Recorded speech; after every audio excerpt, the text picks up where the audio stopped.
Student, welcome to GATE IES PSU Mentor. So I am here with some of the BARC exam question for scientist engineer. Fine. So first question is, let C be the capacitance of a capacitor discharging through a resistor R. Suppose T1 be the time taken for the energy stored in the capacitor to reduce to half of its initial value, and T2 be the time taken for the charge to reduce to the 1/4 of its initial value.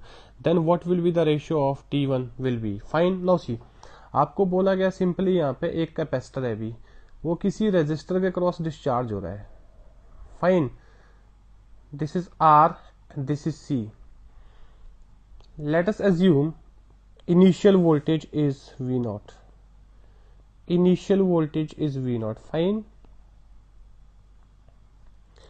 So initial charge कितना होगा बच्चों? CV0 initial charge.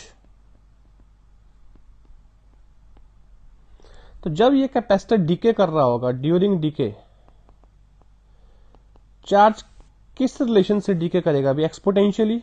QT is equal to Q0 e raised to power minus t by capital T, and we know voltage also follow the same relation, V0 e raised to power minus t upon capital T, and energy in the capacitor will also decay 1 upon 2 C VT square. So it will be some 1 upon 2 C V0 square e raised to power minus 2t upon capital T. तो hopefully clear है चीज.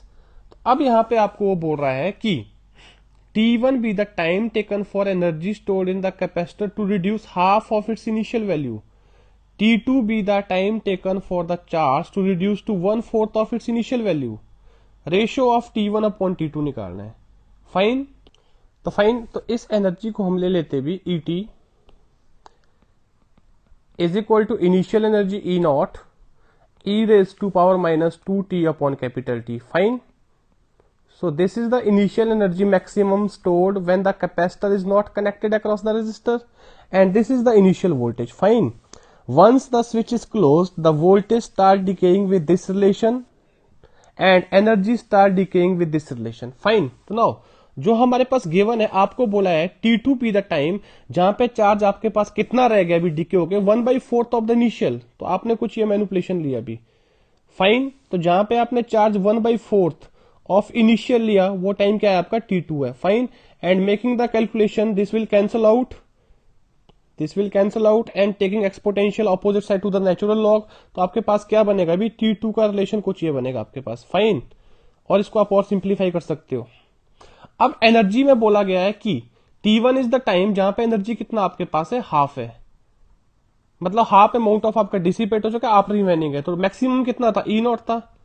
तो बताइए T1 time पे जब मैं बात कर रहा हूं तो कितना रहा होगा remaining? Half E0/2. Again this will cancel, and again exponential natural log taking. तो यहां से क्या आ जाएगा? T1.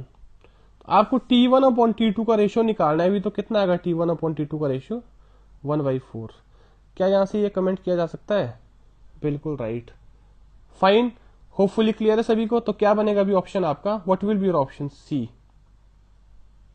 नेक्स्ट क्वेश्चन आपके पास था, the figure shows an exponential और experimental plot discharging of capacitor in RC circuit.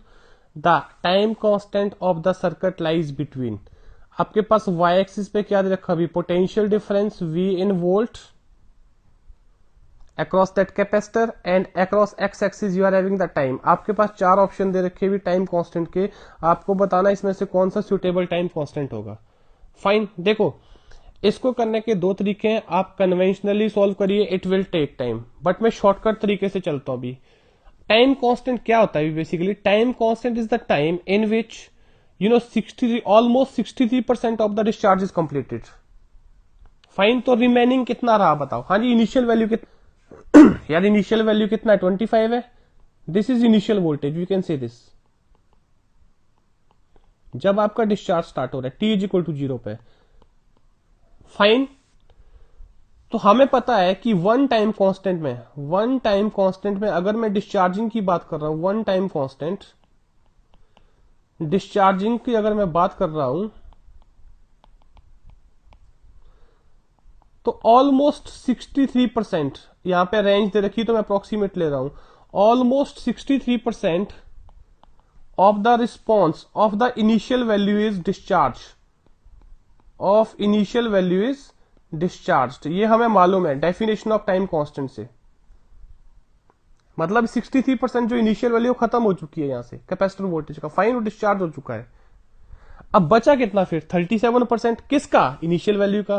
तो निकालो 37% कितना बना, 0.37 इंटू 25 कितना आएगा सॉल्व करके, it will be somewhere 9.25 volt. Fine, अब बताओ 9.25 वोल्ट कौन सी रेंज में आ रहा अभी वैल्यू बताइए, 9.25 वोल्ट कहीं ना कहीं यहां होगा।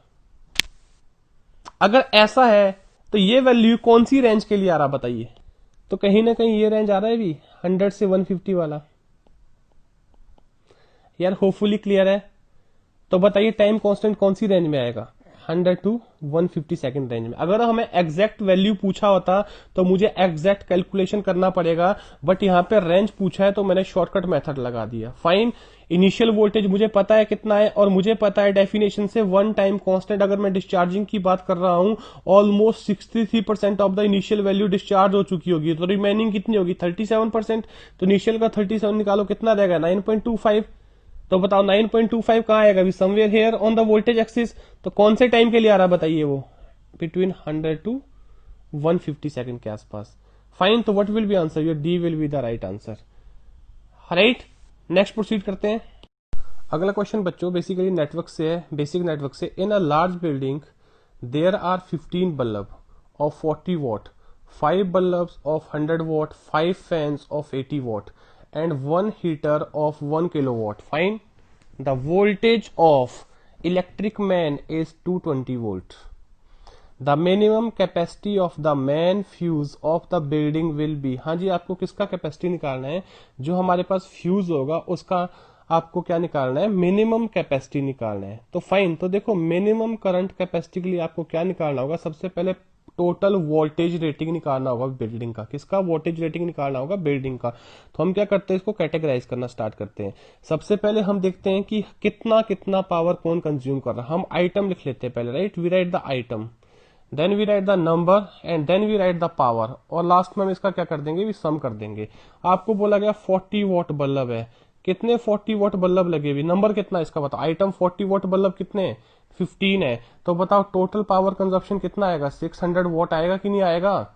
फाइन, और उसके बाद आपको बोला है 5 बल्ब कितने वॉट के, 100 वॉट के। हाँ जी 100 वॉट के कितने बल्ब है बताइए, 100 वॉट बल्ब कितने 5 है, तो इसका कंजप्शन कितना आ गया 500 वॉट। फाइन, उसके बाद क्या बोला है अभी 1 हीटर, हाँ जी कितने वॉट का है, 1 हीटर आपके पास है ऑफ 1 किलोवाट। तो इसका मतलब अगर आप लिखोगे 1000 वॉट हीटर, तो अगर आप आइटम ये लिख रहे हो कितना है 1 है, isn't it like you are doing shopping somewhere like that, but unfortunately you have to do this way, okay, you need to add the power rating। तो कितना बन जाएगा बच्चों, ये 1000 वॉट बन जाएगा ये। फाइन, और उसके बाद कौन सा क्वांटिटी रहता है अभी, होपफुली मैंने सारा ले लिया है, बट एक फैन रहता है अभी कितने वॉट का, 80 वॉट फैन है आपके पास, एक कितना है, एक है, नो सॉरी 580 वॉट फैन है, कितना बन जाएगा ये 400 वॉट ये बन जाएगा। तो बताइए अब टोटल पावर कितना आएगा, what will be total power, you add this, it will turn about somewhat, कितना आ रहा है ये 2500 वॉट के आसपास। यू सी 600, 511, 11 415 एंड 1000 2500, तो ये आपके पास क्या आ गया, भी टोटल वोल्टेज आ गया। हाँ जी क्या आ गया आपके पास, टोटल वोल्टेज आ गया। फाइन, अब यू नो करंट कैपेसिटी आप कहां से निकालोगे, पावर हैंडलिंग से निकालोगे। Current capacity will be equal to how much, जितना आपके पास टोटल पावर और मेंस का वोल्टेज कितना है भी 220 आपके पास, it will be how much, it will be 2500 upon 220, तो it will come somewhere 125 upon 11, nearly 12 ampere के आसपास। Exactly it will be somewhere 11.36, तो वो आपके पास ऑप्शन में नहीं है। What will be your option A. तो आपको जो फ्यूज लेना होगा उसके पास मेन फ्यूज का जो करंट कैरिंग कैपेबिलिटी है मिनिमम इतना होना चाहिए। फाइन, तो इतना आपके पास उसका मिनिमम करंट कैरिंग कैपेबिलिटी होना चाहिए। अगर आप इससे कम का लगाओगे तो आपके जितने भी ये बल्ब है हीटर्स है, फैंस है डिफरेंट रेटिंग के, ये प्रॉपरली वर्क नहीं कर पाएंगे, इनको वो सप्लाई नहीं मिलेगा 220 वोल्ट। फाइन, वो क्या हो जाएगा, मेल्ट कर जाएगा, ब्रेक कर जाएगा फ्यूज। फाइन, इसलिए मिनिमम आपको कितने कैपेसिटी का चाहिए, 12 एम्पियर कैपेसिटी का चाहिए होगा यहाँ पे। फाइन, नाउ चलो मूव करते हैं नेक्स्ट क्वेश्चन पे। अगला क्वेश्चन था student, the efficiency of a power amplifier is the ratio of power deliver to the load which mean speaker to the power drawn from the power supply. आपको बिल्कुल एक उसने structure बना के दिया भी, राइट, उसने आपको डिफाइन कर दिया भी what efficiency is, if you know even in this case. Fine, generally this efficiency is not very high, that we know, जब हम पावर एम्पलीफायर डिस्कस करेंगे वहां पे चीजें काम आएंगी। Fine, the power amplifier deliver 400 watt to a speaker. If the power loss is 509 watt, what is the efficiency? आपको efficiency पूछा जा रहा है अभी। See, this is very simple question.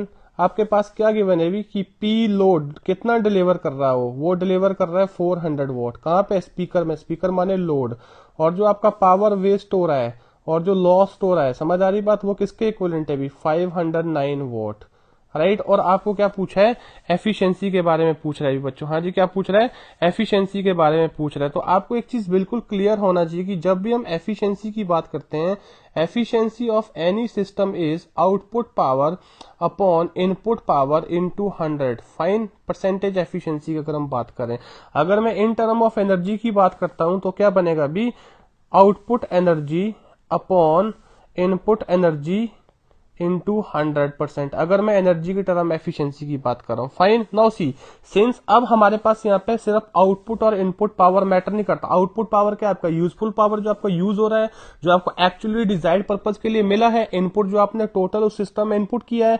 But आपको पता है कोई भी प्रैक्टिकल सिस्टम होगा उसमें क्या होगा, लॉस होगा। तो we can write input power is equal to P out plus P waste, better P waste और you write P loss. Fine, तो आपके पास अब एफिशिएंसी कितना आएगा अभी, efficiency will be P out upon P out plus P waste. तो ideal case में वेस्ट कितना होता है, 0।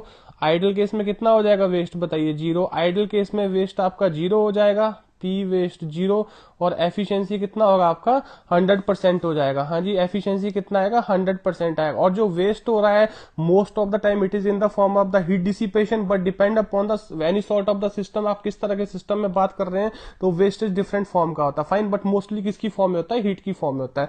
तो ये तो हम आइडल की डिस्कशन कर रहे हैं, बट वो आइडल की बात नहीं कर रहा, कितना लॉस्ट हो रहा है 509। तो इस केस में एफिशिएंसी पूछ रहा है, तो यहाँ पे एफिशिएंसी कितना आएगा बच्चों बताइए। हाँ जी, 400 तो उसने क्या किया, लोड पे दिया, और वेस्ट कितना हो रहा है 509 हो रहा है। तो दोनों को क्या कर देंगे हम, ऐड कर देंगे, कितना बन जाएगा बताइए, 909। तो अगर आप इसको सॉल्व करोगे इनटू कितना होगा अभी 100, तो सॉल्व करके आपके पास ये नियरली कितना आएगा, 44% के आसपास आएगा। तो what will your answer, A will be your answer. Hopefully clear है। तो यार ये सारे जो क्वेश्चंस है, मैंने वो क्वेश्चन चूज किए जहां से आपको देखो बाकी एग्जाम में भी हेल्प मिलेगा, not only BARC exam, SSC JE में भी कई बार क्वेश्चन रिपीट होते हैं, असिस्टेंट इंजीनियर लेवल पे भी क्वेश्चन रिपीट होते हैं, बेल में भी क्वेश्चन पूछे जाते हैं। Fine, now see next question. Next question था student, a galvanometer having a coil resistance of 100, जिसको आप जी से रिप्रेजेंट करते हो, जो वो डेरिवेशन करते हो। Fine, gives a full scale deflection, जो आपका स्मॉल आईजी होता है। इस फुल स्केल डिफ्लेक्शन को आप यूजुअली जब आप गैल्वेनोमीटर स्टडी करते हैं किससे रिप्रेजेंट करते हो, आईजी से। और ये जो रेजिस्टेंस दे रखा किससे रिप्रेजेंट करते हो, कैपिटल जी से। जो यूजुअल नोटेशन आप लेते हो वो बात मैं कर रहा हूँ। Fine, when a current of 1 milli ampere is pass through it, the value of the resistance which can convert galvanometer into ammeter giving a full scale deflection of 10 ampere. हाँ जी, ये 10 एम्पियर है जो आपको टोटल फुल स्केल डिफ्लेक्शन देना है जब आप इसको एमीटर में कन्वर्ट कर दोगे, दैट इज आई। तो आपको पता है जब हमें गैल्वेनोमीटर को एमीटर में कन्वर्ट करना होता है तो हम एक शंट रेजिस्टेंस यूज करते हैं। फाइन, तो क्या बन जाएगा, suppose this is our galvanometer, coil resistance G, इसके हम शंट में क्या लगा देंगे भी, एक रेजिस्टेंस लगा देंगे। Fine, this one, so this is your total current. अब आपको जो पूरा ये एमीटर बन गया, अभी एज अ होल क्या बन गया, पूरा एमीटर बन गया ये सिस्टम। फाइन,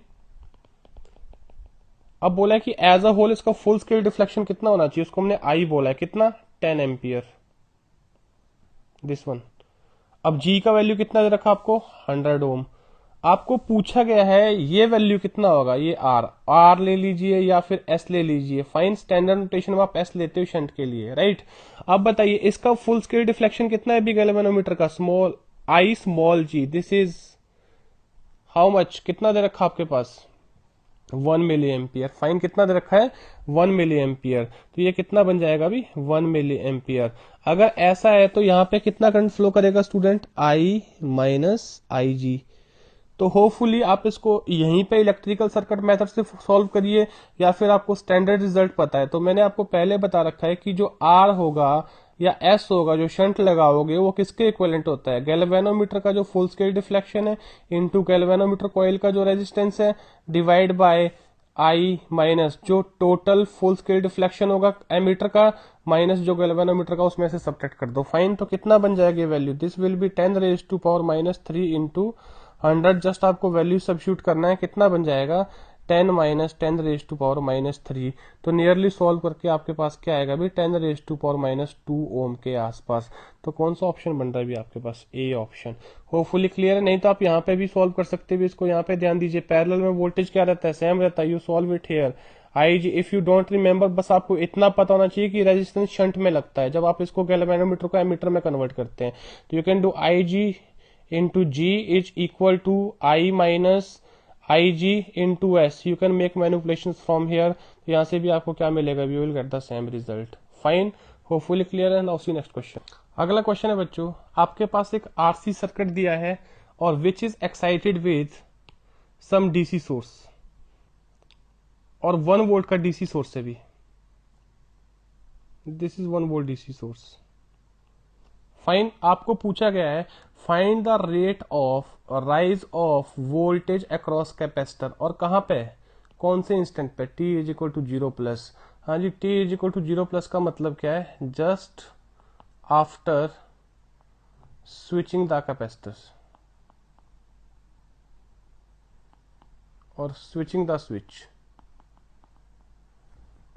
फाइन, तो देखो सबसे पहले आपके पास ऑप्शन दे रखा है A RC, option B 0, option C 1/RC और ऑप्शन डी 0। तो there are various method of doing this. आप क्या करिएगा, कैपेसिटर वोल्टेज निकाल दीजिएगा, VCT किसके इक्विवेलेंट होता है भी, VC। अगर मैं चार्जिंग केस में करूंगा VC 0 plus minus VC infinite e raise to power minus t by RC plus VC infinite.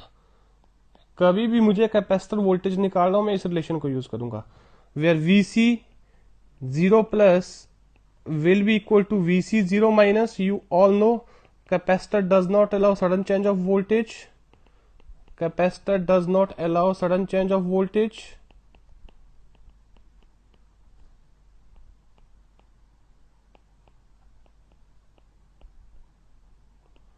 Fine. तो initial VC initial voltage across capacitor कितना होता है अभी, VC 0 माइनस कितना होगा इस केस में 0। इनिशियल मीन जब स्विच आपका ओपन है, नथिंग कनेक्टेड अक्रॉस कैपेसिटर, तो कैपेसिटर वोल्टेज कितना होगा 0। Assume this is VC and assume this is VR। Fine, polarity हमने खुद से ले ली अभी। तो अगर ऐसा है तो VC 0 प्लस भी कितना रहेगा बताइए, 0 रहेगा। अब what is VC infinite, VC infinite is equal to steady state voltage, steady state voltage across capacitor, right. अब कैपेसिटर कहां तक चार्ज होगा अभी स्टेडी स्टेट, ऑब्वियसली बात है जितना सोर्स होगा 1 वोल्ट, बिकॉज स्टेडी स्टेट में कैपेसिटर क्या हो जाएगा ओपन, तो रेजिस्टर के क्रॉस ड्रॉप कितना होगा 0। आपका ये कैपेसिटर पूरा सप्लाई वोल्टेज तक चार्ज है कितना 1 वोल्ट, तो कितना बन जाएगा अभी VC infinite is equal to 1 volt. Fine, तो substitute this value, what we will get, VCT is equal to 1 minus e raise to power minus t by RC। Can we say this, yes. अब मुझे क्या पूछा है, मुझे पूछा है rate of rise of voltage, it means differentiation, rate of change of voltage, dVC upon dt। कहां पे पूछा है, 0 प्लस पे। तो चलो सबसे पहले हम इसको निकाल देते हैं, कितना आएगा बच्चों ये D upon D T 1 minus E raise to power minus T by R C, this will be somewhere 1 upon R C E raise to power minus T by R C. Now I need to define this value D V C upon D T, कहां पे 0 plus पे, तो कितना बनेगा अभी, it will be simply 1 upon R C volt per second. क्या ये बोला जा सकता है अभी, it means what will be answer, this will be the answer. Am I right और रॉन्ग? यार क्लियर है सभी को ये चीज? Fine. Next question was find voltage across switch at t is equal to 0 plus, these are the distractor, 4 distractor. Fine. अब आपका switch क्या हो रहा है, अभी ओपन हो रहा है, देखो स्विच बाहर को थ्रो हो रहा है। तो again we start with the solution. किसके क्रॉस वोल्टेज निकालना है, स्विच के क्रॉस, बिकॉज जब ये ओपन होगा तो उसके क्रॉस कुछ ना कुछ वोल्टेज होगा। फाइन। तो हम यहाँ पे ये कर लेते हैं, इसके क्रॉस वोल्टेज को हम वी मार्क कर लेते हैं। हाँ जी, क्या मार्क कर दिया, इसके क्रॉस वोल्टेज को हमने वी मार्क कर दिया। फाइन। अब सबसे पहले हम इसका बिफोर स्विचिंग बनाते हुए सर्किट, क्या बनेगा बिफोर स्विचिंग। बिफोर स्विचिंग क्यों बना रहे हैं, to know the initial status, to know initial status of energy storage element, to know initial status of energy storage element।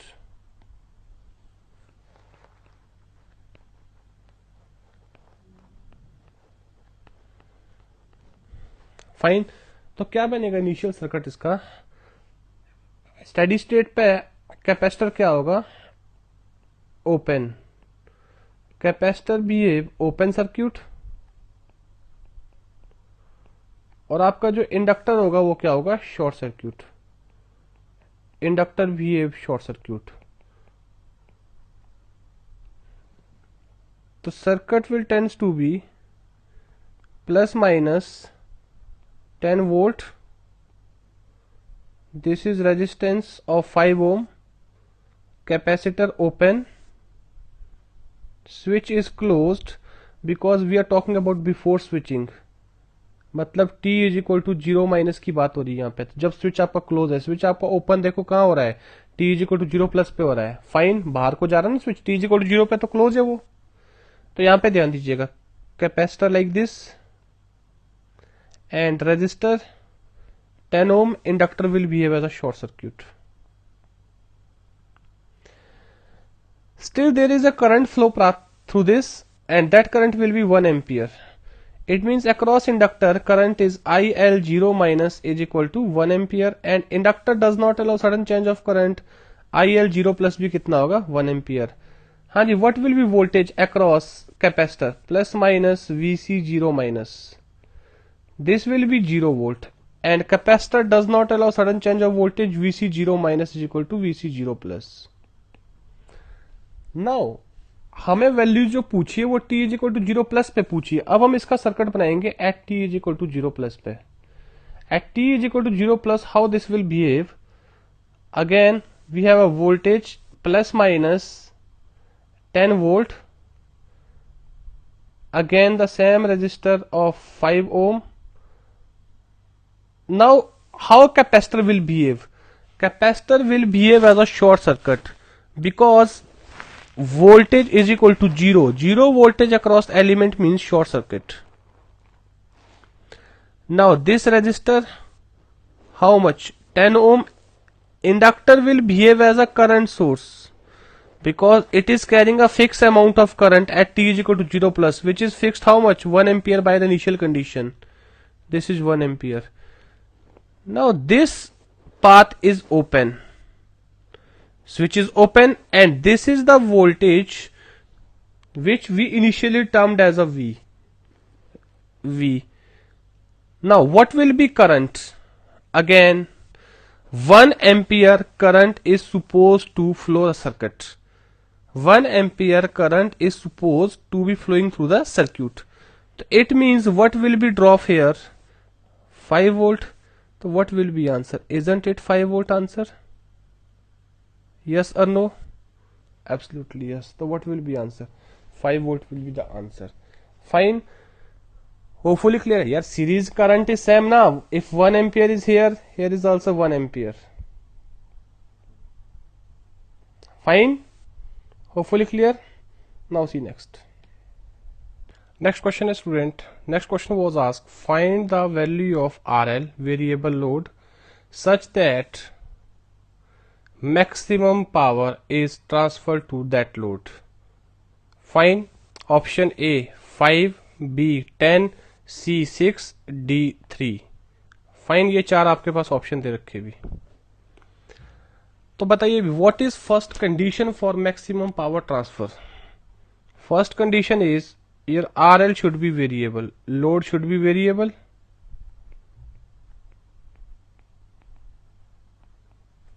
Yes, which is here, load is variable. Second, RL load resistance should be equal to internal resistance, or you can say RTH, Thevenin, or you can say Norton. Thevenin resistance क्या होता है भी, उस load को हटा दीजिए और वहां से अंदर की तरफ रेजिस्टेंस चेक करिए कितना इक्विवेलेंट रेजिस्टेंस आ रहा है। फाइन, अगेन नॉर्टन सेम, और इंटरनल रेजिस्टेंस में हम इसी को बोलेंगे। तो इस सर्किट को जरा रीड्रॉ करते हैं। अगर हम इस सर्किट को रीड्रॉ करें, let us say this is point A, this is point B, this is point C, this is D, and keep this in mind, यहां पे ये कनेक्टेड नहीं है अभी, ये और ये कनेक्टेड नहीं है, ओवरलैप। फाइन, अब देखो क्या मैं इसी सर्किट को कुछ इस तरह से रीड्रॉ कर सकता हूं।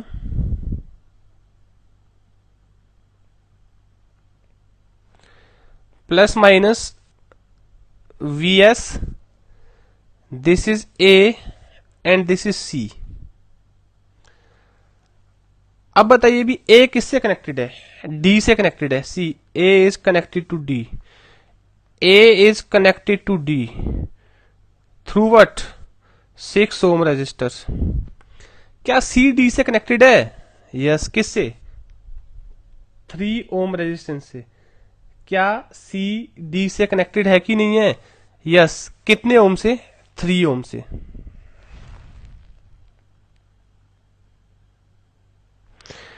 ये लीजिए भी।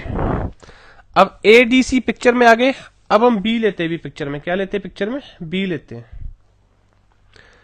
ये लीजिए B, क्या A B से कनेक्टेड है? यस, कितने ओम से? 6 ओम से। क्या C B से कनेक्टेड है? यस, कितने ओम से? 6 ओम से। अब जो लोड RL है वो किसके क्रॉस कनेक्टेड है भी बताओ? B और D के क्रॉस। किसके क्रॉस कनेक्टेड है? B और D के क्रॉस। तो क्या लिखेंगे भी हम यहां पे? कुछ ऐसा आएगा सर्किट, और लोड को क्या कर लेते हैं हम लोग? ओपन कर लेते हैं। तो यहां से अंदर देखना है हमें, और जो R इंटरनल का वैल्यू मिलेगा वो किसके इक्विवेलेंट होना चाहिए भी? RL के इक्विवेलेंट। हाँ जी, RL की वैल्यू वो होनी चाहिए आपके पास। क्या मैं ऐसे ड्रॉ कर सकता हूं इसको कि नहीं, सबसे पहले ये बताओ। बिल्कुल सही। तो जब आप यहां से रेजिस्टेंस की वैल्यू निकालोगे किसके क्रॉस? B और D टर्मिनल के क्रॉस। D और B टर्मिनल के क्रॉस जब आप निकालोगे वैल्यू, तो आप क्या देखोगे भी बताओ? इस वोल्टेज सोर्स को क्या करना पड़ेगा? रिमूव करना पड़ेगा। अब जितने भी एनर्जी सोर्सेज होते हैं उनको रिमूव करने का मतलब शॉर्ट कर देंगे। फाइन, तो अब इसका इंटरनल रेजिस्टेंस निकालो। कैसे निकालोगे? ये दोनों रेजिस्टेंस किस में आएंगे? 6 ओम और 3 ओम पैरेलल में आएंगे कि नहीं आएंगे? नीचे वाला 6 और 6 भी पैरेलल में आएगा। तो क्या इसको कुछ ऐसे लिखा जा सकता है यार?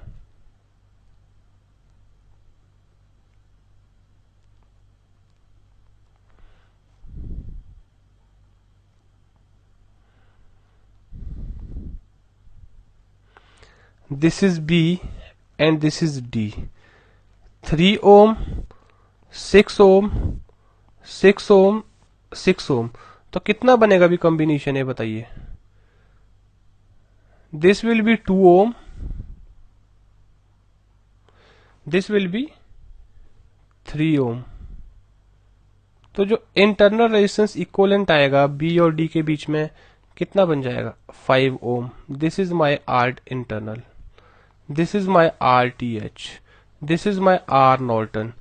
तो आपके पास जो maximum for maximum power transfer theorem जो आपके पास आर एल है वो किसके इक्विवेलेंट होना चाहिए भी, R T H, R in या फिर आर नॉर्टन होना चाहिए। तो मतलब R L should be equal to 5 ohm. कितना होना चाहिए, 5 ओम। तो यार ये कुछ क्वेश्चन है जो आपके एग्जाम में बार्क में पूछे गए हैं, तो आप इनको एक बार ध्यान से चेक कर लीजिएगा। बेसिक्स क्वेश्चंस है, कोई बहुत एडवांस क्वेश्चन नहीं है, बिल्कुल फंडामेंटल कॉन्सेप्ट अगर आपके क्लियर है उसी के ऊपर फ्रेम किए गए क्वेश्चन है बच्चों। फाइन, तो होपफुली आपको ये चीजें क्लियर हो चुकी होगी। तो ऐसे हम क्वेश्चन लेते रहेंगे भी जो आपके प्रीवियस एग्जाम में पूछे गए। Fine, thank you.